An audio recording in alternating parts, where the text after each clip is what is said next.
una técnica bastante difundida en Bolivia, tal vez la más aceptada, y entre las bondades que tiene es que nos deja un registro que es prácticamente inviolable. No se puede adulterar este registro, la famosa placa radiográfica. Eso es una gran ventaja respecto a las otras técnicas en las cuales los registros siempre pueden ser sujetos, ¿no?, de adulteración, con fines entonces, ¿no?, especialmente, ¿no?, disfrazar algunos defectos, o que las empresas, ¿no?, demuestren calidades que no existen en sus proyectos. Bien, en esta técnica de radiografía industrial, una cosa interesante es pensar en la física que tienen los rayos X por detrás de ellos. Y si nosotros recordamos el espectro luminoso que nuestros ojos perciben, desde el color violeta hasta el color rojo, vemos entonces que en la franja de radiaciones electromagnéticas, realmente lo que nosotros percibimos, ¿no?, es una pequeña franja, ¿no?, es la luz visible de estas radiaciones electromagnéticas, los famosos fotones, y que con energías mayores a la luz visible están los rayos ultravioleta, los rayos X y posteriormente los rayos gamma.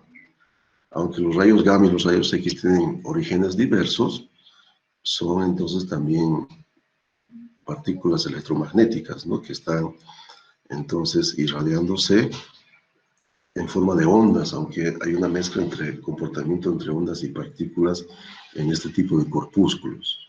Bueno, miren, ya la luz ultravioleta y es medio peligrosa porque al ser muy energética genera cáncer de piel cuando es irradiada sobre la piel de los humanos. Ni qué decir entonces los rayos X y los rayos gamma, ¿no? Van a ser altamente cancerígenos, van a hacer mutaciones en nuestras células, en nuestro ADN, y en consecuencia entonces es muy riesgoso trabajar con estas técnicas sin tener una noción clara de la peligrosidad que tiene. Bien, vamos a hacer una distinción, miren, en radiografía industrial con dos métodos. Un método aplicando rayos X y otro método de sacar radiografías industriales aplicando rayos gamma. Vamos a ver la gran diferencia que tienen ambas técnicas. Ambas son bastante usadas en nuestro país y son las más confiables. Normalmente los proyectos grandes siempre se apoyan en radiografía para poder demostrar la calidad de los proyectos. Bien, los rayos X se pueden lograr por un bombardeo de un blanco de tungsteno, de wolframio, con electrones de alta velocidad. Para poder acelerar los electrones se usa un bulbo vacío, donde hay un cátodo y un ánodo que están entonces separados físicamente por unos cuantos milímetros, y que entre ellos hay una gran diferencia de potencial, ¿no?, un voltaje muy elevado. Ese voltaje es muy importante porque define la energía con la cual se generarían los rayos X. En el caso de los rayos X, si podemos volver a las longitudes de onda, miren, estamos viendo que los rayos X no son de una única energía, ¿no? Podemos entonces variar la energía de los rayos X en función de las velocidades con las cuales va a impactar el electrón, ¿no?, en el blanco de tungsteno, para conseguir entonces hacer un knockout de los electrones en la parte, especialmente de las capas periféricas de los átomos, y cuando ellos entonces pierden esa energía, vuelven, ¿no?, a sus órbitas normales, emiten un fotón, y esa energía de ese fotón emitido va a depender de la energía acumulada por el impacto, ¿no?, del electrón con ese otro electrón. Entonces nosotros podemos escoger la energía con la cual vamos a generar nuestros rayos X, simplemente cambiando la diferencia de potencial entre ánodo y cátodo de este bulbo generador de rayos X. Aquí tengo un circuito eléctrico, esquemático, ¿no?, de cómo se genera entonces la energía eléctrica, ¿no?, cómo es el paso de la energía eléctrica a través del bulbo, y lo que estaríamos viendo ahora sería el primer bulbo desarrollado en la humanidad para poder generar los rayos X. Bueno, entonces hay dos cosas importantes. Miren, nosotros podemos hacer circular, ¿no?, por nuestro bulbo una cantidad de electrones por unidad de tiempo que estaría entonces asociada con el amperaje, la corriente eléctrica que estamos usando para generar nuestros rayos X. Y además, la otra magnitud eléctrica importante sería con qué kilovoltaje estamos generando esa corriente eléctrica. Esas dos variables son muy importantes y ambas nosotros podemos regularlas en nuestras fuentes de rayos X.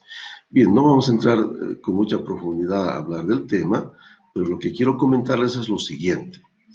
Si nosotros generamos nuestros rayos X con diferencias de potencial, ¿no?, con kilovoltajes muy elevados, estos nuestros fotones, estos nuestros rayos X generados, van a entonces ser generados por entonces una distribución, ¿no?, siguiendo más bien una distribución muy parecida a una distribución de Weibull, ¿no?, un poco pensando en la distribución que normalmente estudiamos en la estadística, que es la famosa distribución normal, ¿no?, la campana de Gauss. Entonces, la de Weibull simplemente es una campana, podríamos decir, direccionada a uno de los lados. Entonces, miren, pero de todas maneras se puede ver que en esta distribución de Weibull lograda existen, ¿no?, en un área bastante pronunciada, fotones de alta energía. Esta alta energía va a depender entonces, ¿no?, del kilovoltaje. Si nosotros generamos los rayos X, ¿no?, con bajo voltaje, bajos kilovoltajes, entonces estaríamos con rayos X menos energéticos, que les llamamos rayos X blandos, a diferencia de los rayos X con alta energía, que les llamamos de rayos X duros, ¿no?, de mayor entonces capacidad de penetración. Bueno, y la otra magnitud interesante sería entonces la corriente eléctrica, que se regula en miliamperios en estas fuentes generadoras de rayos X, y que estarían muy asociadas con la cantidad de rayos X generados, que conocemos bajo el nombre de intensidad de los rayos X. Cuanto más rayos X generemos, ellos van a llegar a un área y vamos a tener una mayor intensidad de radiación de rayos X sobre esa área. Si nosotros generamos los rayos X con bajo miliamperaje, saldrían menos rayos X y lamentablemente los tiempos de exposición que necesitamos para que una radiografía sea más nítida, tenga más contraste, tendría que ser mayor. Entonces las dos variables hay que saber manipularlas en la generación de los rayos X. Pero la filosofía de la cosa sería que, lamentablemente, para poder generar una radiografía industrial, necesitaríamos una fuente de rayos X que requiere de energía eléctrica. En consecuencia, cuando vamos a sacar radiografías en campo, a un gasoducto, ¿no?, a una obra donde no tenemos a disposición la red de distribución de energía eléctrica, se complica la cosa porque no es viable. No sería viable sacar radiografías en campo, normalmente. Y para ello tenemos la alternativa de los rayos gamma, que son muy portátiles, ¿no? Esa es la gran diferencia en el orden de las dos cosas. Otro detalle interesante. Hace un momento les comentaba que los rayos gamma y X son demasiado peligrosos para los humanos. La gran ventaja de los rayos X es que yo apago la máquina y no existe ningún peligro. Si la máquina no está prendida, no se están generando rayos X, lo que no ocurre con la gammagrafía. Entonces, las técnicas son, en el fondo, de generar las radiografías parecidas, pero generamos de manera diferente, ¿no?, los rayos X y los rayos gamma. Una cosa muy importante para los ingenieros es comprender bien, ¿no?, este símbolo internacional, ¿no?, que representa radiación. Entonces, tenemos que estar alertas. Los ingenieros no somos probablemente los más capacitados en las obras y tenemos que reconocer que esto significa mucho peligro, ¿no? No hay que jugar con la radioactividad, nos genera daños que inicialmente no se sienten, no genera dolor, no genera ningún malestar, ¿no?, ser sometido a radiación, y solamente esos problemas van a generarse a medianos y a largo plazo, posteriormente de haber sido uno irradiado. Lo que sí no hay que tener miedo, lo que sí es bueno no tomar conocimiento de los casos, es que en el día a día del humano estamos constantemente bombardeados por radiación de orígenes diversos, inclusive del universo, ¿no? Nos está llegando una serie de radiaciones, entre rayos gamma, rayos X, ¿no? Y otras radiaciones que también pueden causar daños a nuestra salud. Y de la propia Tierra, especialmente de las cerámicas, también estamos sufriendo radiaciones electromagnéticas. Pero una cosa importante que habría que tomar en cuenta es de que pensando en un humano, miren, aquí tendríamos, ¿no?, que un humano en su normal vida, en un año, entonces podría recibir radiaciones muy pequeñitas del medio ambiente, ¿no? Pero cuando uno va al médico a sacarse una radiografía, podrán percibir entonces que la radioactividad que recibimos es bastante más alta de lo que recibimos de nuestro entorno normal. Es por eso que los que trabajan en esta área, los radiólogos, siempre se protegen, ¿no?, para poder trabajar en este rubro. Bueno, aquí está el knockout que les mencionaba, para generar los rayos X. No vamos a hablar mucho del tema, y tampoco vamos a hablar mucho, ¿no?, de las unidades que normalmente manejamos en este tipo, ¿no?, de ensayos no destructivos basados en radioactividad. Lo que sí es importante es saber que hay un límite para los humanos de poder recibir esa radioactividad sin tener daños severos hacia su salud. Y la Organización Mundial de la Salud ha regulado la radioactividad máxima que puede recibir un ser humano normal y la radioactividad máxima que puede recibir una persona que trabaja en esta área, en el área de ensayos no destructivos basados en radiación, ¿no? Y también los radiólogos medicinales. Y está esto basado, ¿no?, en estudios justamente de que no hagan daño a la salud del humano. Quiero comentarles también que la radioactividad, el cuerpo humano y los seres biológicos también, las absorben de una manera acumulativa. El daño es acumulativo. Es por ese motivo que todas las personas que trabajan en el área tienen que tener un dosímetro, es un sensor que permanentemente está sujeto, ¿no?, al cuerpo del operador o del radiólogo, y recibe la misma radiación que está recibiendo su cuerpo. Y periódicamente se verifica entonces su dosímetro para ver si ha tenido la dosis máxima con la cual está permitido que él siga trabajando. Si por algún motivo él tiene ya la dosis máxima, por las leyes, ¿no?, que lo protegen, entonces esta persona no puede irse a su casa a descansar, ¿no?, y recibir su salario de todo el año, ¿no?, sin exponerse ya. Es curioso, ¿no?, en Bolivia no le dan mucha bola a esto. Los radiólogos se prestan, ¿no?, se olvidan a veces su dosímetro, se prestan entre ellos, ¿no?, realmente no protegen bien su salud. Aquí hay un estudio, ¿no?, de la OMS, donde nos indican las máximas radiaciones que puede recibir un ser humano en sus diversos órganos sin generar riesgo a que tenga entonces problemas de salud. Podrán ver entonces que los órganos reproductores, ¿no?, del ser humano y la médula ósea es muy sensible. Estas unidades de REM por año han sido actualizadas, ¿no? Ahora se miden milisieverts, ¿no? Es la unidad que se utiliza de radioactividad actualmente. Ya no se usan mucho los renos. Todavía se habla de ellos, pero no es muy usada actualmente. Bien, entonces, de esa manera se protegen los radiólogos en esta área. Y en el caso de las personas que no trabajan en el área, ellos simplemente cumpliendo, ¿no?, con el perímetro de seguridad que calculan los radiólogos para que las personas no se acerquen, sería suficiente para que puedan cuidar su salud, ¿no? Ese perímetro de seguridad cambia un poco en función de la energía que se va a usar para sacar la radiografía. Bueno, lo que ahora nos interesa es entender cómo vamos a aprovechar entonces esta radioactividad para poder generar una placa radiográfica. Ese es nuestro interés, ¿no? Aprender a interpretar las placas radiográficas. Yo les comento que no es una técnica ya tan simple, como los líquidos penetrantes o como las partículas magnéticas, porque miren, la calidad de una placa radiográfica depende de muchísimas cosas. No solamente depende, ¿no?, de aspectos geométricos entre película y objeto, sino también depende de aspectos de calidad de la película, tiempos de radioactividad, energías, ¿no?, de los rayos ionizantes. Depende de muchos aspectos esa calidad que vamos entonces a tener, ¿no?, que controlar.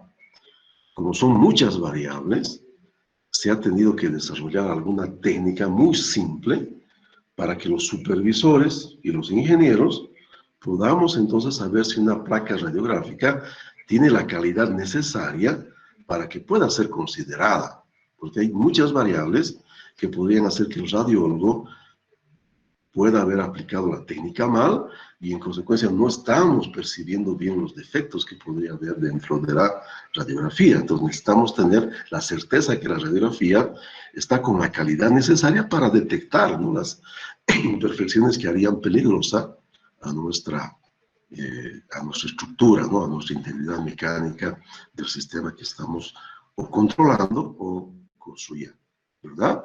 Bien, van a ver que la técnica, por suerte, desarrollada es muy simple, ¿no?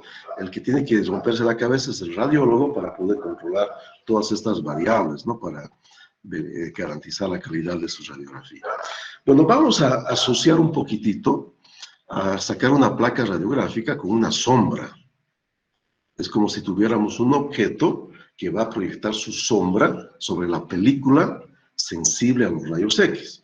Y aquí yo tengo como muestra didáctica, tengo entonces una pieza que está aquí achuradita, que hipotéticamente, miren, tiene un pedazo de material que le falta, o sea, el espesor en este lugar es menor que el espesor dominante, ¿no?, en la pieza, ¿verdad?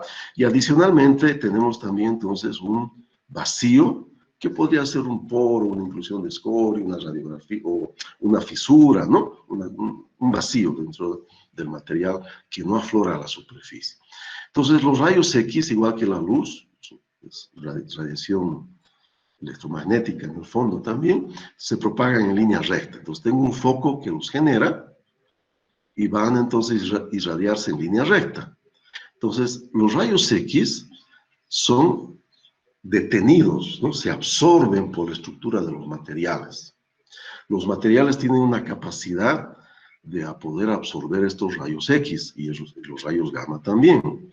Y esa capacidad que tienen de no dejar pasar por su estructura a los rayos X y rayos gamma depende, uno, de su número atómico, dos, depende de su densidad y tres, depende de su espesor.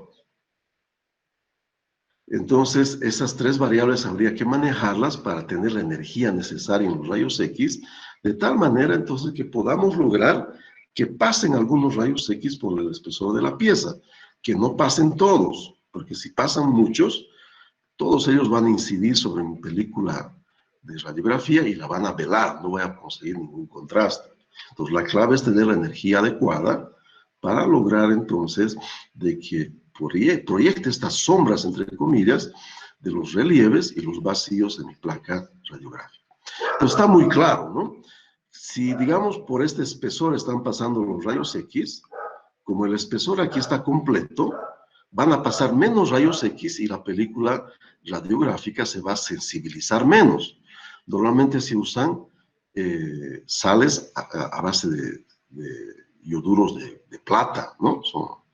Son entonces sales a base de plata que son sensibles entonces a estas radiaciones ionizantes. Entonces, en estos lugares donde el espesor es menor, como hay menos espesor, van a pasar más rayos X y en consecuencia va a haber una mayor sensibilización.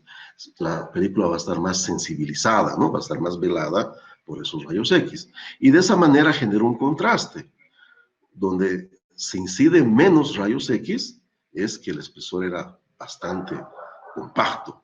Y donde hay menos espesores o vacíos, va a haber entonces mayor incidencia de los rayos X, y en ese lugarcito va a haber una proyección de esa sombra, va a haber una sensibilización mayor de las sales, ¿no?, de ioduros de plata, ¿verdad? Entonces, fácil de poder entender cuál es la física que está por detrás. Bien, aquí tengo, miren, una radiografía de una campana que es muy famosa, la campana de la libertad, ¿no?, de los Estados Unidos, donde se puede ver, ¿no?, en los contrastes, además de la campana, ¿no?, en sus espesores, miren, podemos ver, ¿no?, algunos dispositivos que hay internamente, ¿verdad? Es bastante útil, ¿no? Aquí podemos ver la radiografía de una linterna, por ejemplo, ahí están las pilas, ¿no?, positivo, negativo, ¿no?, la lámpara, ¿no? Se puede ver bastante bien, ¿no? Inclusive, miren, aquí tengo la radiografía de una mandarina, donde aquí sí nos permite ver claramente lo que vamos a deducir después para los metales. La parte que tiene bastante jugo de la mandarina, ¿cierto?, me está saliendo blanca en mi radiografía. ¿Por qué? Porque es una parte más densa. Los rayos X que estaban incidiendo en la mandarina no pasan ese lugar. Y no se olviden que en el fondo, ¿no?, no habría sensibilización de la película y en consecuencia no vería negra en ese lugar, no vería bastante blanco. En contraposición, los lugares externos a la mandarina han sido irradiados, ¿no?, directamente con los rayos X de mi fuente, y ahí tendría lo que llamamos el velo del fondo. Va a ser la parte más oscura con la cual yo puedo contrastar las otras tonalidades de gris para saber, ¿no?, qué tan grave es mi discontinuidad. Y si han notado en la parte de la mandarina, la parte del medio también es prácticamente vacía, ¿no? Lo que aquí notamos realmente, que los rayos X están pasando directamente. Y entre tajadita y tajadita de la mandarina también vemos que hay una pequeña frontera, ¿no?, entre ellos, realmente muy ilustrativo. La cáscara también es más seca, tiene menos humedad, entonces los rayos X pueden pasar con mayor facilidad, ¿no? Se nota claramente los contrastes, ¿cierto? Es bastante, entonces, ilustrativa esa fotito. Bien, cuando sacamos una radiografía, por ejemplo, de este tubo, podemos entonces distinguir varias técnicas. Miren, una de esas técnicas podría ser, como estamos viendo aquí, que mi placa radiográfica yo la ponga por detrás, miren, de la pared de mi tubo. Tengo entonces aquí la técnica, miren, de la pared simple, vista única, ¿no? Pared simple, vista única en mi radiografía. Pero imaginen que mi gasoducto ya esté fabricado, ¿no?, tenga kilómetros y kilómetros. No puedo mandar a alguien, ¿no?, por más delgadito que sea, para que me pegue la placa radiográfica ahí adentro. Entonces tengo que sacar mi radiografía por afuera de mi gasoducto, pero no puedo pegar aquí, ¿no?, para tener la técnica de la pared simple, mi placa radiográfica. La tengo que pegar aquí atrás.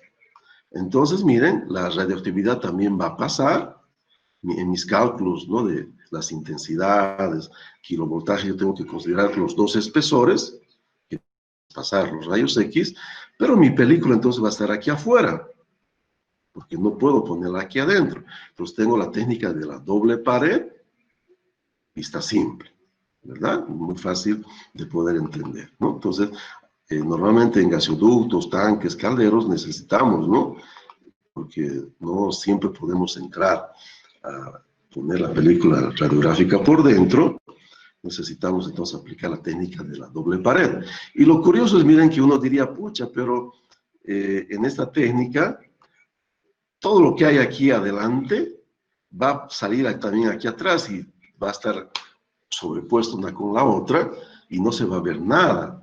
No es así, porque es más o menos funciona como la óptica esto, ¿no? Entonces, lo que está aquí estaría fuera de foco y no va entonces a incidir en la imagen que se va a lograr entonces en la placa radiográfica. Bien, otro gran dolor de cabeza que tenemos, que han debido estudiar también ustedes un poco, ¿no?, en la física de óptica, es que miren que si nosotros tendríamos un foco puntual, un puntito, ¿no?, que está irradiando, y tenemos un objeto que va a generar la sombra, ese sería nuestro objeto que vamos a radiografiar, y aquí sería nuestra placa donde se va a formar nuestra imagen.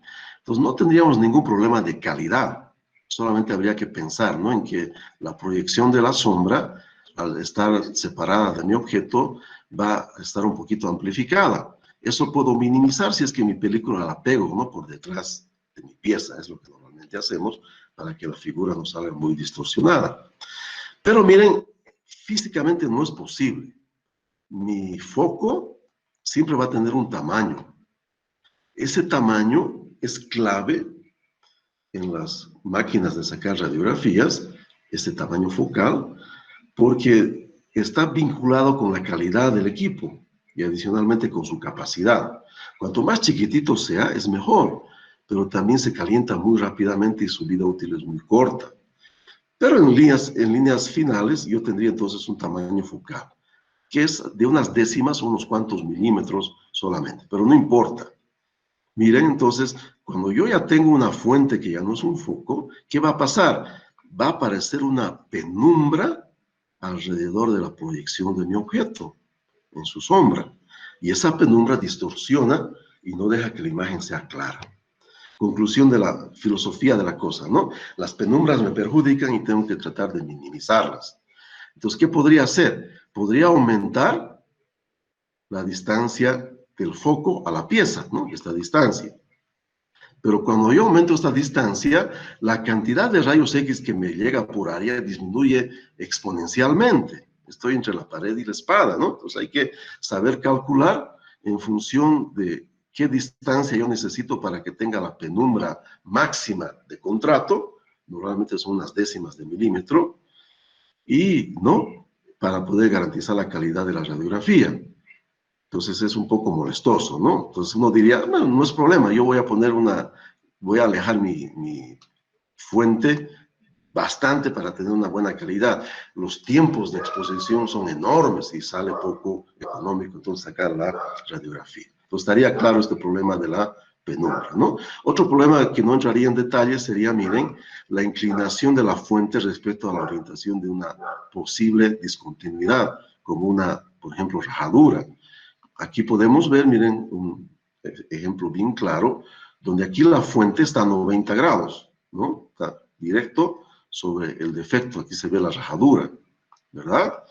Está inclinado un poquito la fuente, 10 grados, y ya se ve más débil, ¿no? Está inclinado un poquito más, 20 grados, y no se ve nada. Entonces es un gran problema que también puede, entonces, por una mala técnica aplicada, podría entonces tenerse que no se van a detectar todos los defectos que uno quería, ¿no?, por una mala aplicación de la técnica. Entonces, con geometría se puede llegar a estas ecuacioncitas para poder calcular la penumbra, ¿no?, que necesitamos, y normalmente las normas, excepto la española, no habla de la penumbra, ¿no? Ya directamente me dan entonces las limitaciones que yo tendría con dos calidades, ¿no?, una buena y una regular, para poder entonces hacer mi radiografía. En la española sí uno puede comprar, ¿no?, con qué calidad de penumbra necesita su radiografía. Bueno, entonces, miren, el resto de las películas también es otro mundo, ¿no? Hay una gran diversidad de calidades de películas y estas están entonces con sus directivas dadas en algunas normas. En nuestro caso, de interés la STM, que es aceptada por la ASME, ¿verdad? Entonces hay algunas que reaccionan rápido, hay otras que tienen grano fino, otras que tienen grano grueso. Entonces hay que saber, ¿no?, escoger la película. Ya la cosa se va complicando, ¿no? Cada vez más hay más variables y realmente llegan a ser entonces bastante más complicado que líquidos penetrantes o el caso de partículas magnéticas, ¿no? Bien, las máquinas siempre tienen una máxima capacidad en cuanto a miliamperios y en cuanto a kilovoltaje, y hay una dependencia de su costo.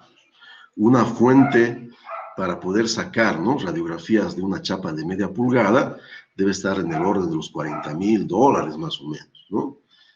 La gran diferencia con las máquinas medicinales es que las potencias para sacar radiografía medicinal son muy bajas.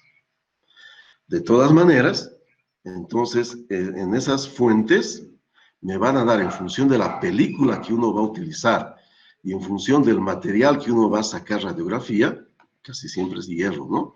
Entonces, miren, vamos a tener la posibilidad, miren, de entrar con el espesor en gráficos como este. Por ejemplo, aquí quiero sacar una radiografía de 10 milímetros y me van a dar las opciones que yo podría tener disponibles, ¿no? Para poder sacar la radiografía. Podría sacar con 120 kilovoltios y con 180 kilovoltios, ¿no? Puedo sacar en ese rango la placa radiográfica de, entonces, 10 milímetros de espesor de acero. ¿Qué pasaría si yo saco con una energía menor a esta? No van a pasar los rayos X, no voy a sensibilizar la película. ¿Y qué pasa si yo saco con una energía, qué pasa si saco con una energía mayor a esta? Van a pasar todos los rayos X y no voy a ver nada. ¿Y qué pasa si yo saco con una energía, ¿no?, menor a 120? No van a pasar los rayos X y tampoco voy a ver nada. Entonces, el rango es este. Y aquí lo que me dan, miren, es entonces un parámetro que está asociado con los miliamperios que yo tengo en mi fuente, que hay un máximo, ¿no? 100 miliamperios, 80 miliamperios por minuto. Entonces ahí puedo calcular el tiempo que necesitaría de radiación, ¿no? Del tiempo de exposición, como llamamos en radiografía. Bueno, entonces se complicó, ¿no? Se complicó la cosa porque si se me va la mano con el tiempo, o le doy un tiempo más corto, la radiografía no va a ser tan nítida, ¿no? Otro problema que tenemos. Entonces, para eso se han desarrollado los indicadores de calidad de imagen, para que nosotros podamos contrastar de manera muy rápida si la radiografía es de calidad aceptable o no es aceptable, ¿no? Es muy fácil de poder entonces saber si una radiografía ha sido sacada bien o no ha sido sacada bien, simplemente entonces con estos indicadores de calidad de imagen, que los hay de diversos tipos de geometrías, pero el que más usamos en Bolivia es este tipo. Es un paquetito de alambres que tienen diversos diámetros, normalizados todos ellos. Aquí, por ejemplo, va desde el 10 hasta el 16, son calibres de alambres, ¿no? Que entonces uno tiene que poner este paquetito sobre, como vemos aquí, sobre la pieza que va a ser radiografiada. Aquí tenemos, ¿no?, esquemáticamente una pieza soldada, entonces ponemos el paquetito de los indicadores de calidad de imágenes, IQI, por sus siglas en inglés, para que pueda ser parte de la radiografía. Entonces se saca la radiografía y tiene que salir de lo que llamamos el alambre esencial, tiene que ser visible el alambre esencial en mi placa radiográfica para que la radiografía tenga la calidad aceptable. Si es que no se ve el alambre esencial, la radiografía no tiene la calidad necesaria y no puede ser aceptada. Indicadores de calidad de imagen, ¿no? IQI, por sus siglas en inglés, ¿ya? Entonces, este es el sistema más usado, ¿no? Estos alambritos. Pero hay otros, ¿no? Hay otros de otras normas, pero la que más usamos es entonces el paquetito de alambre. Para seleccionar el paquete de alambres adecuado, hay que recurrir a la normalización. En función del espesor que uno va a sacar radiografía y el material, la norma le indica, ¿no?, cuál es el número del paquete que tiene que utilizar de indicadores de calidad de imagen para poder entonces sacar su radiografía. Además de los indicadores de calidad de imagen, el radiólogo siempre necesita, ¿no?, tener un registro de trazabilidad. Entonces, él siempre tiene una reglita, una regla, ¿no?, hecha con números de plomo, para conseguir entonces identificar, ¿no?, qué lado de la radiografía corresponde a qué punto físicamente en la junta soldada o en la pieza. Y adicionalmente la identificación, ¿no?, de soldadores, fechas, proyectos, ¿no?, de tal manera que sea rastreable, ¿no?, trazable el sistema de radiografía. Bueno, aquí vemos entonces, ¿no?, una foto real de una placa que va a ser radiografiada de un examen de soldadura, y ahí ponen, ¿no?, el paquetito de indicadores de calidad de imagen, ¿no? Miren qué cosa tan simple, ¿no? Todo lo complejo para el supervisor, ¿no?, para la persona que va a analizar si la radiografía es aceptable o no es aceptable, basta entonces que él vea en la radiografía, vea cuál es el número del alambre esencial y tiene que verse, ¿no?, en la radiografía ese alambrito, ¿no? En la placa radiográfica. Bueno, otro gran dolor de cabeza que tenemos en la radiografía, voy a ver si tengo aquí tengo, ¿no? Miren, yo quiero que ustedes vean la gran diferencia que existe entre esta placa radiográfica, que es de la misma pieza que la de aquí abajo. ¿Cuál es la diferencia? Miren, aquí hemos tenido mucha radiación dispersa. Cuando los rayos X comienzan a incidir en el entorno de la placa radiográfica, esos objetos también comienzan a irradiar fotones. Y esos fotones van a sensibilizar mi película radiográfica. Pero son fotones de baja energía. Entonces yo puedo poner una especie de filtro para que esta radiación dispersa no vaya a perjudicar la calidad de mi, entonces, radiografía. ¿Qué se utiliza? Se utilizan laminillas de plomo, ¿no? Bien delgaditas, ¿verdad? Esas laminillas entonces van a ser de filtro, y cuando está entonces, ¿no?, con esas laminillas de plomo, para evitar la radiación dispersa, miren qué nítida sale la placa radiográfica. Entonces, para que un inspector sepa si la radiografía está bien sacada o está mal sacada respecto a la radioactividad, ¿no?, dispersa, la radiación dispersa del entorno, el radiólogo tiene que poner una letra B de plomo, pero en este caso por detrás de la película. Si esa B de plomo sale en la radiografía, entonces la placa radiográfica también es rechazada, no tiene la calidad necesaria, ¿no? No tiene la nitidez necesaria para ser interpretada. ¿Ok? Entonces es otro parámetro que vemos, ¿no? Que no salga la B y que se vea el, entonces, alambre esencial en la placa radiográfica para aceptar la calidad. Hay una tercera cosa, pero que lo tiene que hacer un radiólogo, y es, miren, hay un aparatito especial que mide entonces el contraste, ¿no? Ese contraste no tiene que ser mayor a 2.5, ¿no? Pero se necesita un aparatito especial, ¿no?, para poder ver ese contraste. No se puede ver a simple vista. Bien, aquí vemos, miren, algunos equipos, ¿no?, de radiografía industrial. Este es lo que más hay en Bolivia, ¿no? Esto se puede meter a los gasoductos, a los tubos, ¿no? Esta cosa justamente para que se pueda centrear con mayor facilidad, y tiene su mando, ¿no?, su mando a distancia. Bueno, eso en cuanto a la radiografía industrial, y hemos descrito, ¿no?, casi todos los parámetros importantes, y hemos visto la gran diferencia de la técnica de la pared simple, como en este caso, a la técnica de la doble pared. Si es que yo pondría mi fuente aquí adentro, entonces mi placa radiográfica estaría, ¿no?, bordeando a toda mi junta de soldadura circunferencial, y yo puedo irradiar, ¿no?, una panorámica, ¿verdad?, de toda la junta en un solo disparo. Se usa bastante eso cuando se hace la radiografía en laboratorio, ¿no?, y no en campo. Bien.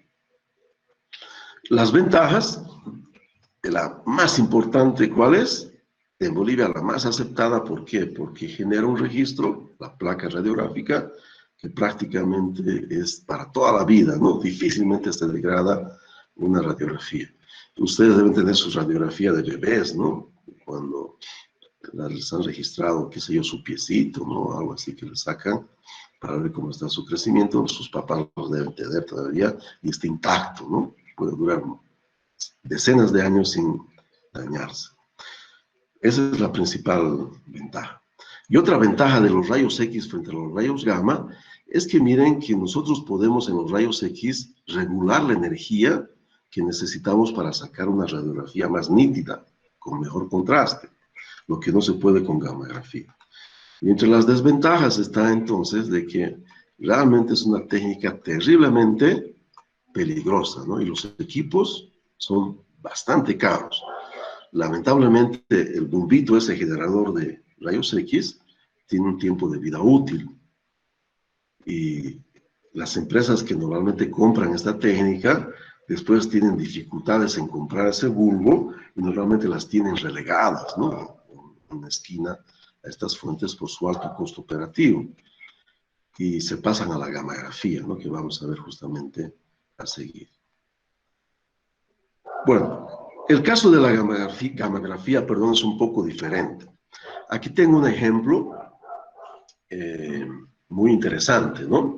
Sabemos que en Bolivia tenemos uranio, ¿no? Ojalá, ya que el litio no es posible de que sea nuestro futuro, ojalá lo sea el uranio.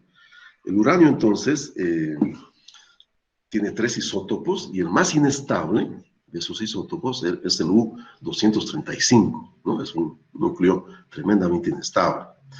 Entonces, miren qué interesante, cuando el núcleo se desintegra, de uranio U-235, genera otro núcleo de torio, 231, y también genera entonces una partícula alfa, que en el fondo es un núcleo de helio, la partícula alfa.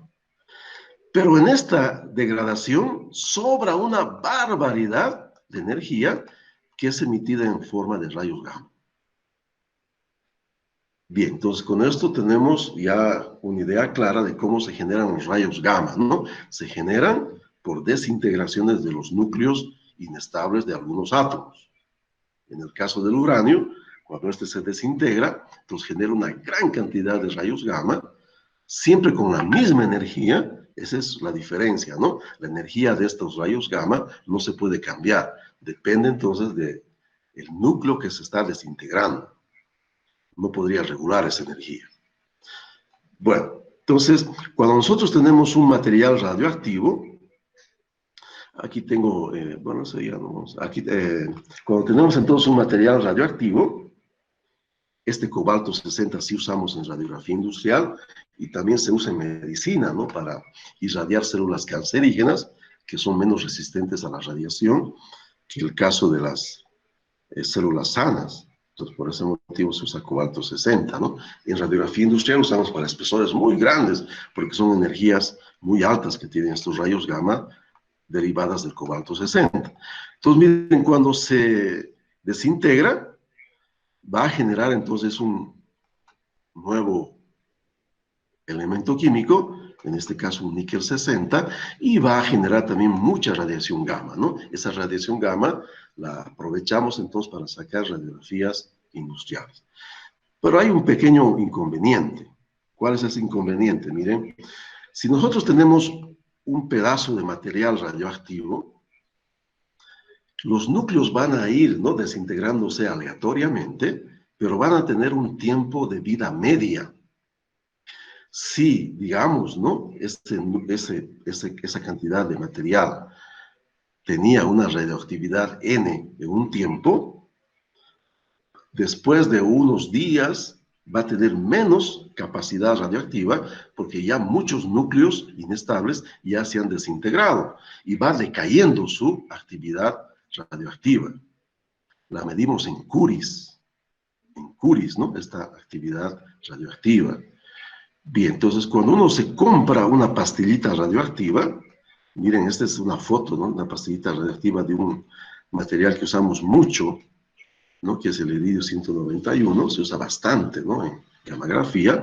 Entonces sale de fábrica, porque esto se fabrica en reactores nucleares, y ahí le dan entonces su certificado de nacimiento a la pastillita, ¿no? Salió con 150 curis. Y eso tiene que ser exportado, ¿no?, a países que van a utilizarlos, como el caso de Bolivia. Hay grandes problemas en la comercialización de esto porque es algo que hace daño a la salud de los humanos, ¿no? Hay que tener entonces certificados por todo lado, permisos, y la pastillita viaja en un contenedor súper especial, ¿no? Uranio exhaurido y lleno de dolores de cabeza, ¿no? Llega la pastillita, llegó después de 3 meses, un mes más, ¿no?, para poder hacer los papeles de aduanas, ¿no?, y el Instituto Boliviano de Energía Eléctrica o de Energía Nuclear, toda una serie. Entonces los 150 se esfumaron, me llega con 30 curis. Y entonces ya tengo una vida media de 3 meses más y va a decaer, ¿no?, su radioactividad a la mitad otra vez, voy a tener en 60 días, ¿no?, unos 15 curis, ¿no? Realmente va decayendo, la use o no la use, va decayendo la pastillita. Ese es el gran problema. ¿Y qué pasa cuando llega al final de su vida útil? Cuando llega a tener unos 5 o 6 curis, ya no sale rentable sacar radiografías con estas pastillitas, pero no las puedo botar, no las puedo botar a ningún lado, ¿no? Tengo que reexportarlas. Miren, aquí es el caso de una cajita de rayos X que fue entonces violada en su seguridad. El soldador, porque brillaba de noche, ¿no? Tiene fluorescencia, se llevó ese chicotillito, ¿no? En su bolsillo a su casa y no le pasó nada, ¿no? Irradió a su familia, no sintió nada, ¿no? Pero miren, ¿no? Al comienzo no pasaba nada, ¿no? Con él. Parecía una lesión muy ligera. Miren, pero, ¿no? Después de 16 días, ¿no? Cómo estaba la lesión. Después de 70 días, ¿no? Es algo incurable esto, ¿no? No tiene cura, ¿no? Seguramente ha fallecido. Esto ocurrió en el Perú, ¿no? Entonces, la OMS hace un seguimiento muy fuerte de estos casos, no solamente, ¿no? Por motivos de mejorar las seguridades, sino también por motivos, ¿no? De alertar a la población lo riesgoso que son estos problemas. Entonces, esa pastillita que ya no sirve hay que reexportarla, ¿no? Imagínense los trámites otra vez, los problemas, ¿no? Y no se puede botar en ningún lugar, ¿ok? Es un gran dolor de cabeza. Entonces, miren, aquí tengo una cajita didáctica de cómo es una caja de gammagrafía. En el fondo, un equipo de gammagrafía es una caja de seguridad de un material que no deja que la radiación escape para que no pueda entonces dañar al entorno, ¿no? Entonces queda dentro de un anillo la pastillita en un cuello de ganso. Sabemos que la radioactividad se propaga en línea recta, entonces nunca va a poder escapar por estos agujeritos, ¿no? Con el cuello de ganso. Una foto de una cajita real sería esta, y internamente entonces es así su geometría. Las personas que manejan estas cajitas tienen un mando mecánico que acoplan aquí y por donde va a salir, ¿no? La pastillita radioactiva, tienen la manguera que acoplan a este otro lado. Y a distancia ellos manejan para poder sacar la pastilla, como vemos aquí, ¿no? A distancia manejan, empujan la pastilla hasta que vaya hasta el mangote, sale del mangote y aquí entonces vamos a irradiar la parte que queremos sacar radiografía. Terminamos y entonces va el operador, el nivel 1, ¿no? Y va entonces y retrae la pastillita hasta su lugar de almacenamiento. Dejó de ser peligrosa, ¿no? Que el espesor de la caja es el suficiente para que la radioactividad en el entorno sea muy baja y ya no sea peligrosa para el ser humano. Bien, pero en estos trajines siempre hay problemas, ¿no? ¿Qué pasa si la pastillita se tranca aquí? Que es muy común, ¿no? Uy, realmente, yo no quisiera trabajar nunca en radiología, ¿no? Pero hay gente que trabaja. Bien, entonces aquí vemos una foto. Ahí, le voy a mostrar otra foto. Una foto, aquí. ¿No? Aquí vemos una foto entonces, ¿no? Aquí tenemos el nivel 1 que está acomodando, ¿no? El mangote, el colimador, ¿no? Donde va a llegar la pastillita radiactiva. Esta es la manguera, ¿no? Por donde se va a empujar la pastillita, va a quedar acomodada, él acomoda la película, etcétera. Está ya aquí listo el mando, él se va a ir entonces al extremo del mando y va a accionar mecánicamente, ¿no? La pastillita para que salga, termina el tiempo de exposición y va a retraer la pastillita, ¿no? Entonces es bastante simple, no hay energía eléctrica necesaria, no hay nada de eso, pero hay el riesgo de la manipulación siempre de la pastillita radiactiva. Los rayos gamma son mucho más energéticos que los rayos X en general, pero cada tipo de elemento radioactivo que usamos tiene sus propias energías diferentes para diversos espesores, ¿no? El que, voy a ver si tengo por aquí, ¿no? El que más usamos en Bolivia es el iridio 192, este de aquí, ¿no? Este es el más usado en las industrias bolivianas. Sin embargo, miren, se ha desarrollado sintéticamente, y curiosamente fue un hijo, ¿no? De los famosos esposos Curie, que hicieron muchos aportes también en esta área. Él hizo una patente, ¿no? Para desarrollar entonces otros elementos radiactivos sintéticos, que es el caso del selenio 75, que tienen mejores comportamientos que el iridio 192. Y en Bolivia no se usa, ¿no? No se conoce mucho, no obstante que es mejor, el perímetro de seguridad es más pequeño, es menos peligrosa, ¿no? Su tiempo medio de vida útil es mayor que el iridio 192, sería más rentable usar, tiene varias ventajas, ¿no? Pero el que más usamos en Bolivia es el iridio 192 y no el selenio 75. Para poder sacar las radiografías necesitamos entonces, primeramente, ¿no? Necesitamos su actividad radioactiva del día, que se calcula, ¿no? En función de su certificado de nacimiento, ¿no? Inclusive nos da una tabla de cómo va decayendo esa pastilla a lo largo del tiempo, y necesitamos este tipo de curvas para poder hacer el cálculo de exposición, ¿no?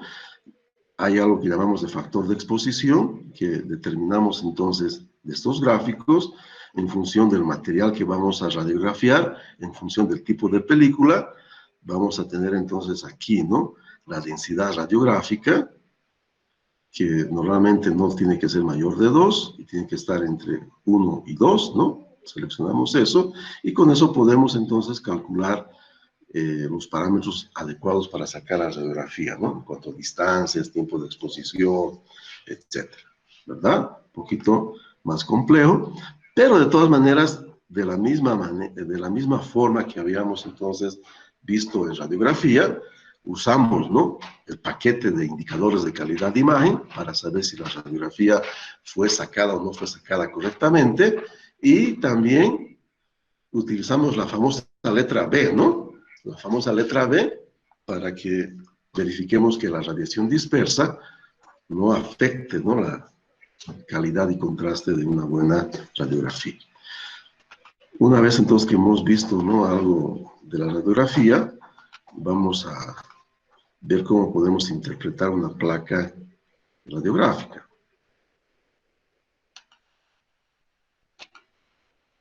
Que es lo que en el fondo a mí me interesa. Bueno, entonces, si se acuerdan de una radiografía, ya sea de su primito, de ustedes mismos, de un pariente, etcétera, no importa. Entonces, siempre vemos cosas blancas y cosas negras, ¿no? Los huesitos salen blancos en la radiografía biológica, medicinal, y la carnecita, ¿no? Sale un poquito más oscura, ¿verdad? Y lo que no está dentro del margen de lo que se ha sacado de radiografía está con el velo del fondo, ¿no? Totalmente oscurecido. De ahí vamos a sacar la conclusión. Los huesos son más densos que la carne. Entonces, todo lo que es blanco en una radiografía, ¿qué significa? O que es un espesor mayor, o que es un material más denso. Y todo lo que es más oscuro, ¿qué significa? Significa que es un lugar que es vacío o de menor espesor. Y vamos a ver en función de los contrastes de tonalidad, de grises, qué tan grave, ¿no? Es esa pérdida de espesor o ese vacío que estaríamos analizando. Bien, para entender entonces, esto va a ser bastante útil. Tengo aquí, miren, aquí en la parte superior, una diagramación de lo que sería entonces una soldadura. ¿Qué caracteriza una soldadura? Caracteriza esta sobremonta, que sabemos, ¿no? Que ojalá no fuera muy pronunciada, porque genera concentración de tensiones, ¿verdad? Y también por la parte de atrás de la soldadura, también entonces caracteriza algo que es la penetración total, una especie de refuercito en la raíz, la sobremonta o refuerzo de raíz, ¿verdad? Esta sería una junta sana. Si este es el espesor de mi pieza, en el momento de soldar, en el lugar de la soldadura, perdón, tengo mayor espesor, ¿verdad? Esta sobremonta. Entonces, esa parte me va a salir más blanca. Y aquí vemos la radiografía de una soldadura. Miren, esta parte entonces es, ¿no? La parte del velo, totalmente velada, ¿no? No había ninguna restricción al paso de los rayos X o rayos gamma. Y aquí vemos las escamitas de solidificación que dejan los soldadores. Ya vemos que es entonces una soldadura manual esta. Y vemos que es más claro, ¿no? Está más clara esta parte. Ah, está bien, esta es la parte, entonces identificamos, ¿no? Este es el refuerzo de la soldadura. Y justo en el medio está más blanco. Ah, miren, es la parte de, miren este espesor, ¿no? Más grueso. Entonces es la parte del refuerzo de raíz. Bien sano, ¿no? Está todo sano, ¿verdad? Pero miren, presentamos unas manchas negras. Ah, señala entonces de que hay algunos vacíos ahí. Podrían ser poros, podrían ser inclusiones de escoria, pero son vacíos, ¿no? Que hay que evaluarlos para ver si son discontinuidades o defectos. Los poros los reconocemos más porque son más redondeados, más definidos en la parte externa. Y los irregulares normalmente son inclusiones de escoria. Bueno, podemos entonces ahora, con esa visión, podemos ver aquí una radiografía, ¿no? Industrial, real, donde aquí vemos, ¿no? El indicador de calidad de imagen. Simplemente por la proyección que tenemos, esto habría que ver un negatoscopio, ¿no? Un dispositivo especial para ver radiografías. Ahí vamos a poder ver los alambritos, ¿no? Y vamos a ver que la calidad es aceptable. Entonces vemos, ¿no? Que la raíz está bien hecha, bien penetrada, ¿no? Bien blanquita. Están ahí las escamitas, ¿no? De solidificación. Está bien todo. Excepto entonces que hay unos nidos de poros, ¿no? Terribles, ¿verdad? Probablemente sea humedad, eso, ¿no? Hay un montón de poros que habría que evaluar también, ¿no? Pero casi es cierto que es de rechazo esta radiografía. Y aquí vemos unos números, que les decía que es la reglita, que pone, ¿no? Entonces el radiólogo para poder identificar en qué lugar están, ¿no? Las imperfecciones o las indicaciones detectadas, ¿no? Cómo eso se puede hacer la trazabilidad a la pieza. Bueno, esta otra a mí también es muy fácil de poder entenderla. Esta de aquí, ¿no? La voy a ver si lo puedo ampliar.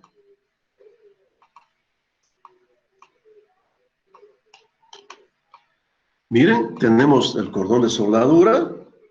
Están ahí las escamitas, ¿no? De solidificación. Está bien el refuerzo. Cordón parejito. Tenemos el cordón de raíz, ¿no? El refuerzo cordón de raíz bien ejecutado. Uy, pero miren, aquí hay una raya negra, ¿no? Totalmente larga, que nos denota, ¿no? Inclusive, ¿no? Las partes rectas del bisel en la parte de la raíz, clara señal de que hay falta de penetración, ¿no? Una falta de penetración tremenda, ¿no? Entonces, rechazada también esta pieza, es muy fácil de poder entonces hacer esa distinción.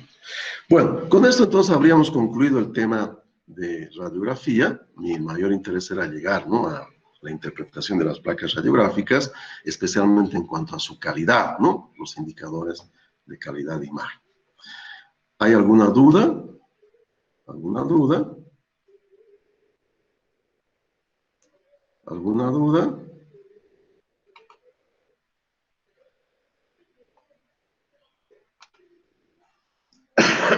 ¿No? Bueno, entonces pasamos al tema de ensayos de ultrasonido. Esta técnica es la más complicada. Se requiere mucho entrenamiento de los aplicadores de la técnica.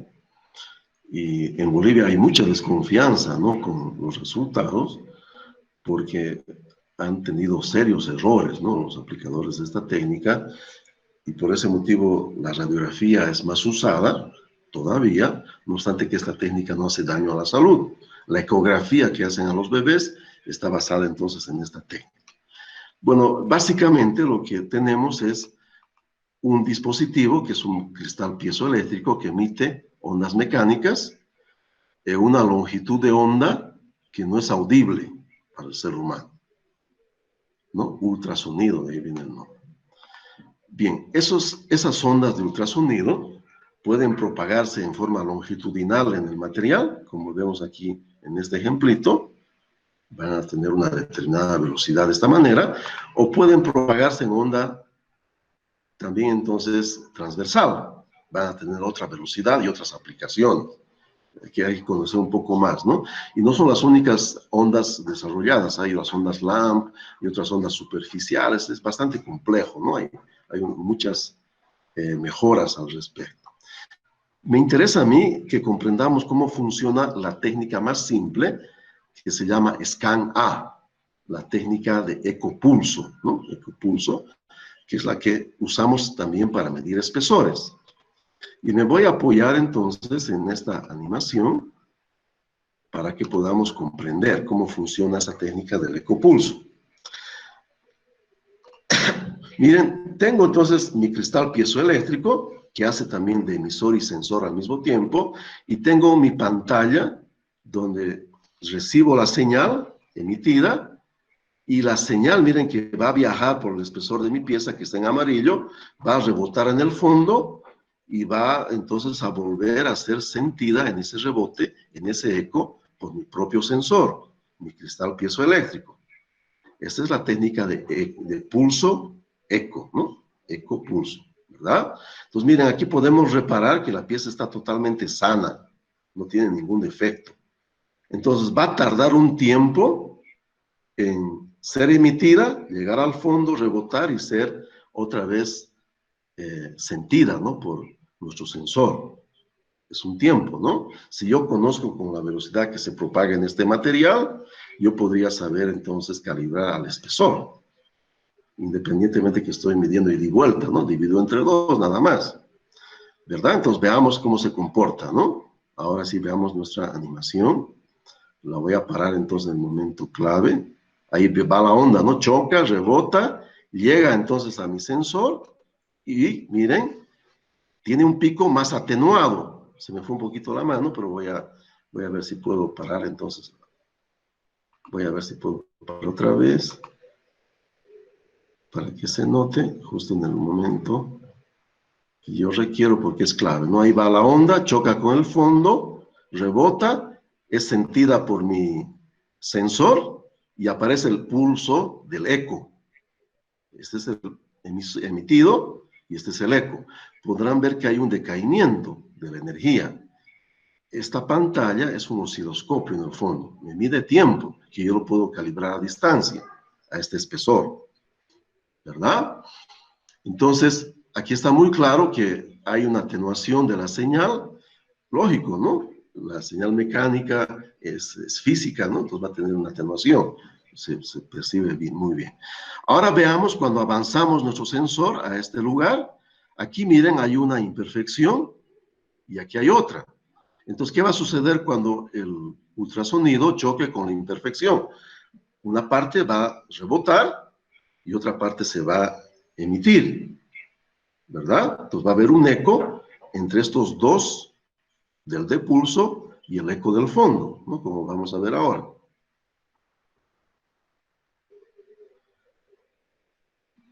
Este es nuestro pulso de calibración, nuestro eco de calibración. Estamos ahora haciendo el escaneo, ¿no? De nuestra superficie, el scan A. Llegamos al lugar donde hay imperfección y ¡upa! Miren, rebotó ahí, me aparece un pico, ¿no? Un pico y aparece el otro antes del fondo.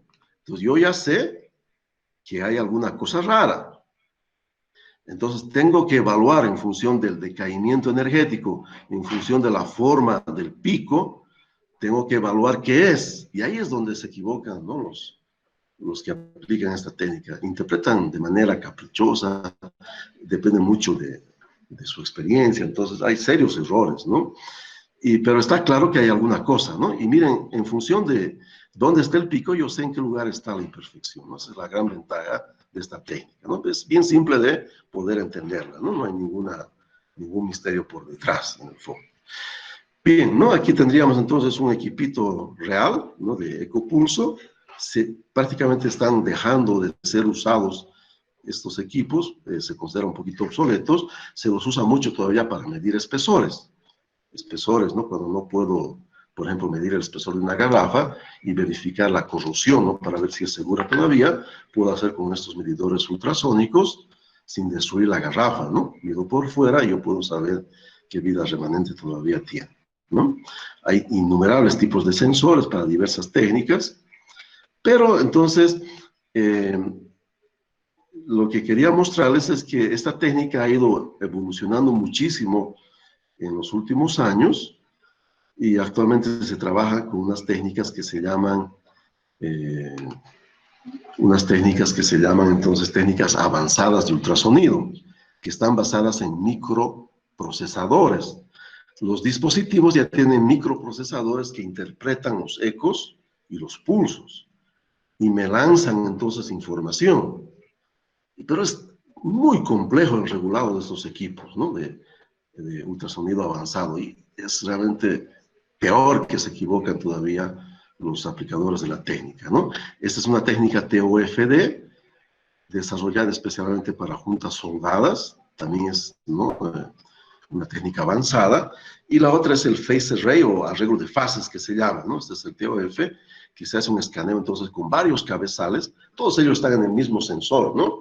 Y cada uno de ellos entonces es analizado y se hace entonces una imagen de lo que sería entonces la soldadura. Pero realmente es una técnica que requiere todavía mucho de madurez, ¿no?, de la parte de los aplicadores de esta tecnología. Yo recuerdo que hace unos 6, 7 años atrás, ¿no?, en un gasoducto que se estaba haciendo, inicialmente todos, ¿no?, felices porque estaban aplicando arreglo de fases, decían, esa es la última maravilla tecnológica, y las juntas fueron liberando, ¿no? Fueron aceptando en calidad.